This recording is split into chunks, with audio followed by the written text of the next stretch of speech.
2016'dan başlayarak 2025. ilin sonuna kadar 3. Dünya Savaşı, tabii felaket, rahat hastalık, bizneslerin çökülmesi paylaşımlar var. Bugün durum onu gösterir. Türkiye'nin dahilinde baş veren gerginlikler, halihazırda Trump hükümetin İran'la giden diyaloglarında istediğine nail olabilmemesi, razılığa gelebilmemesi ve habelə Trump'ın 24 gün ərzində savaşı bitireceği dediği bir adam olarak artıq 3'ü, 4'üncü aydadılar, hələ ki daha çox qızışır. Yəni bu artıq dünyanın hara gedəcəyini politologlar və politoloji qaydaları başa düşən hər kəs başa düşür. Artıq Nadim Əli xanımın bəzilər kimi durumuna baxıb proqnoz verməyi ehtiyac yoxdur. Bəli, bunu demişəm, bunun arxasındayım bu proqnozların. Artıq Açık çox az bildirmiştir. qalıb, çox az qalıb. Bildirmiş.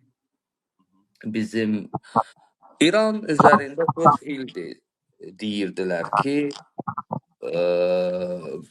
yəni İranı vuracaq, İranla savaş olacaq, nükleer savaş belə filan. Amma belə bir savaş hələ ki olmayıb.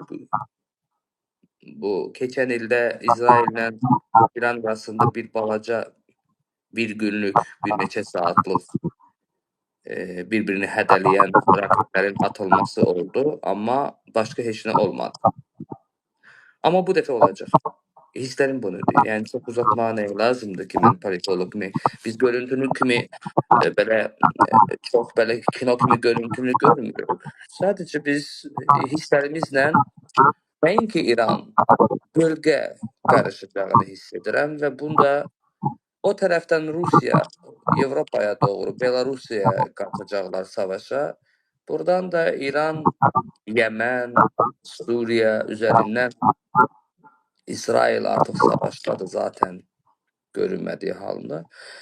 Və qorxduğum iş oradır ki, bu isə Türkiyədə qoşular və Zəngəzur məsələsi də sülh yolundan gəlib 90% həll olduğu təqdirdə bu gəlib bir savaşa girsə, Allah korusun, yəni bu adi bir şey olmayacaq həqiqi kimi. Yəni bu həmən o İranın üzərinə gedən proseslərin tərkib hissə olaraq bu da qatılması doğru